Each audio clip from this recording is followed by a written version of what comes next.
either, if you don't have a suspension trainer, a bent over dumbbell row will work just as good, but just bearing in mind that it is a bit of an advanced variation just for back strength and lower back strength. So I like the TRX row because it's a nice entry level row variation. We want to start with a nice straight body, neutral spine. We don't want to be bending here at the hips, so hips are extended, squeezing glutes.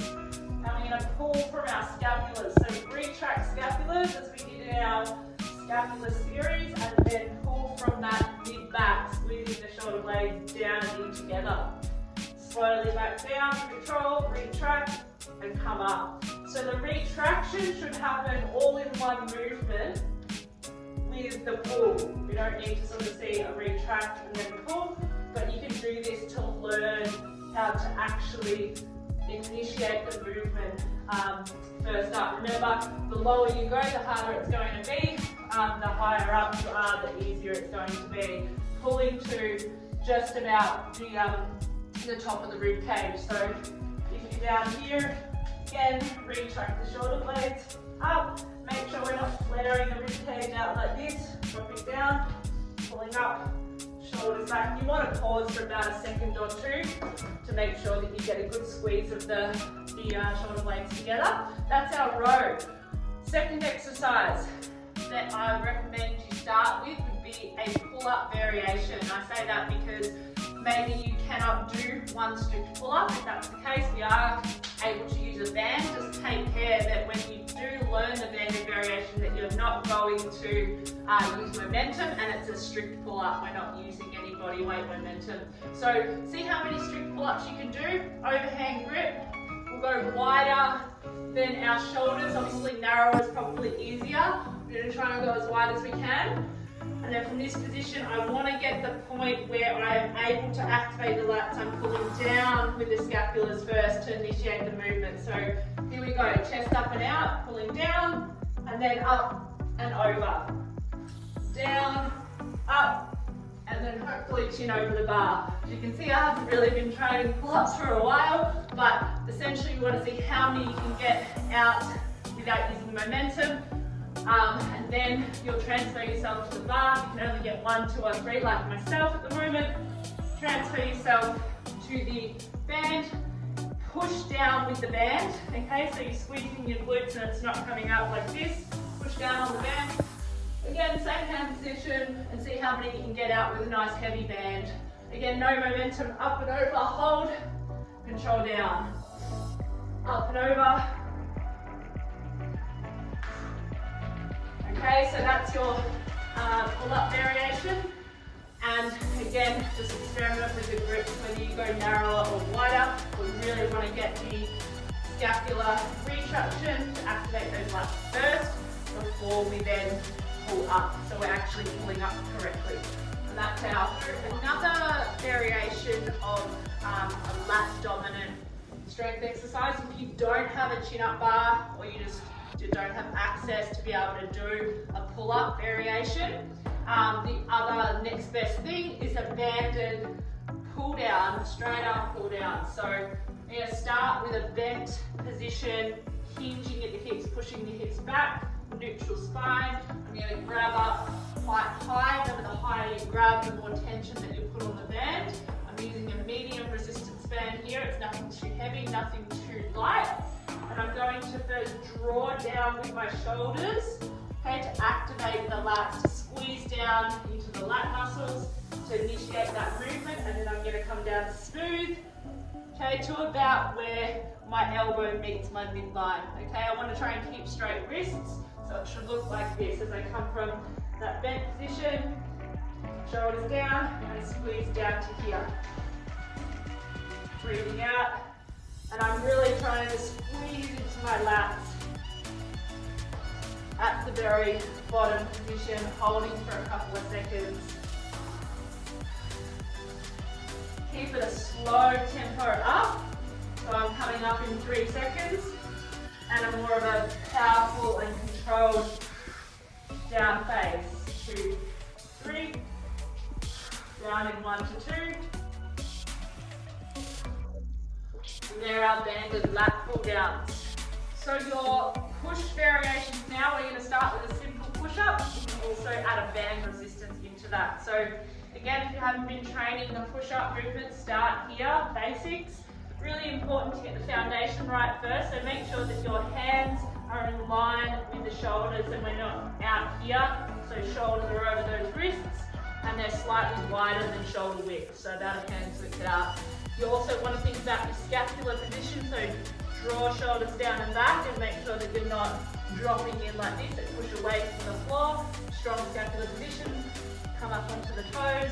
And again, even if you're only getting a quarter or half of the way down, that's cool. We're coming down and back and then controlling back up. Play around with the range of movement. Elbows go straight back at a 45-degree angle. So making sure that we come back at that angle, not too wide, not too narrow. You can add a resistance band around the back and will look like this. So grab down quite firm on the band, put my hands on the band, and then I'm gonna, from that position, come into a push-up and then push away. I've got a bit of extra resistance from that band. Again, the heavier you want it, just grab down further. That's our push-up variation. So back extension time. So it's really important to be able to work the back extensors. I do recommend trying to get the hamstrings involved in making this a bit more of a complex movement. Now this home setup, not everyone will have access to something like this, but I highly recommend making something similar to this. Similar to like a Nordic hamstring curl setup where we flick our feet underneath it, underneath the bar. Now you can either set up, I set up like this. I've got just a step underneath and a bit more padding here for my hips. I'm coming up and over. Now I've got a fairly big knee bend, gonna work through the hamstrings. I wanna make sure that when I do my back extension that I'm not hyperextending like this, okay? So I don't want any position where I'm arching the back. What I'm gonna do is focus on this movement, drawing my hip bones up towards my belly and squeezing my glutes so that I maintain a neutral spine as I go into that back raise. Short range of motion rather than long and large range of motion. So again, tucking your feet in and then digging the knees into the object here, and then that'll help you with contracting those hamstrings. So I want to come down to horizontal height, squeeze my glutes and abs, and then raise up. I'm only going to about here. Control down and raise up. Breathing in. Trying to really hold at the top for a count of 2. And you're really working through those glutes and hamstrings as you press into the wall and as you press the knees in as well. So you're making sure you've got that tension on the whole time. Now variation is a simple raise off the ground. So if you're new to extension, back extension work, start here. We're starting on the ground, on a mat. You're going to keep the hands in line with the ears. Draw your shoulder blades up and back, so good postural starting position. And you're going to raise, squeezing the glutes off the ground, a couple of centimeters, control back down. Feet stay on the ground, they don't lift up like this. Feet together, squeezing the quads, make sure the kneecaps are off the ground. Squeezing and controlling back down. So that's level 1.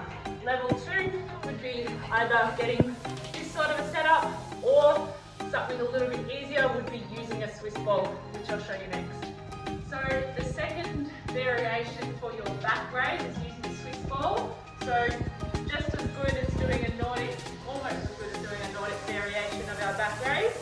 You're gonna make sure you dig the knees into the other side of the Swiss ball, pop your toes or your forefoot on the back of the wall, press in hard, and you're gonna make sure that you raise down over the top of the ball. And again, only coming up to yay high where you've got neutral spine. So hands on the back of the head, shoulders down and back, opening your chest, squeeze the glutes, squeeze the hamstrings.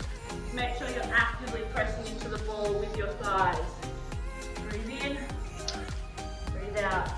So controlled down phase and a nice quick powerful up phase. Not so can't hold it at the top. You should be able to hold this position to then go into some more variations as you progress. So push variation vertical this time instead of doing our push horizontal push-up as we did before. We want a vertical push now. Unilateral, so single arm, really important to train so we can train out the imbalances and correct them.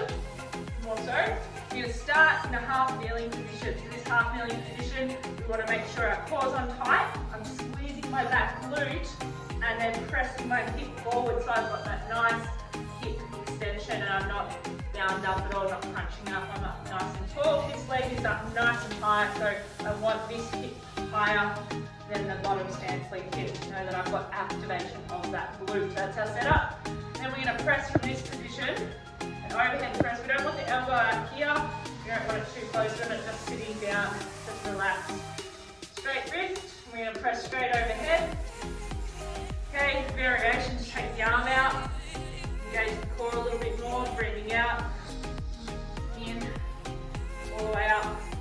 We're aiming to get that overhead range where we've got arm in line with the ear without crunching up. We're keeping a strong little set position here where we've got enough space. So that's variation 1. Variation 2 is obviously with a dumbbell.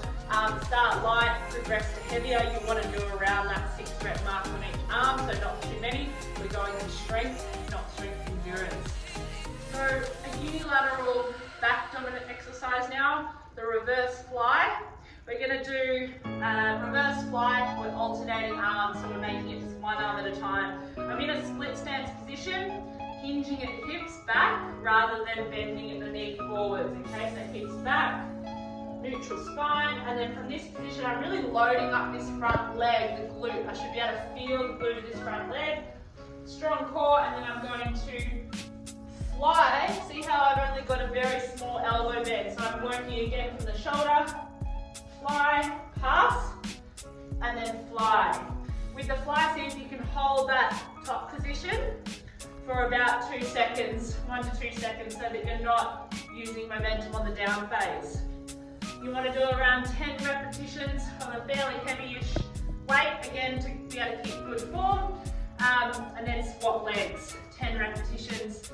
Option to add on a little drop of the dumbbell. So I'm going to actually throw it and then catch.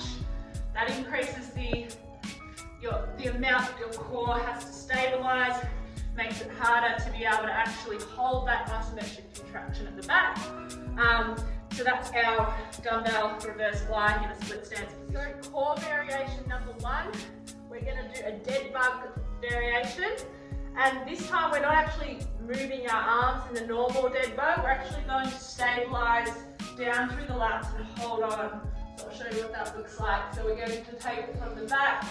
Remember, the more you bunch up and grab, the more resistance you're putting on. So just play around with that. From that position, you're going to drag it to in line with your shoulders and really try to put some tension on through the upper core, the anterior core through here. So we're holding in this position, knees up at hip height, and we're going to keep a flat back. It's really important that we keep that neutral spine throughout this exercise. So holding here, we're going to exhale and straighten the leg. Now the further down you go, the harder it's going to be to maintain that flat back. Your other leg, it's like you're balancing hot coffee on that. So it shouldn't move. Inhale, exhale. It's important to work with the breath on this one as well.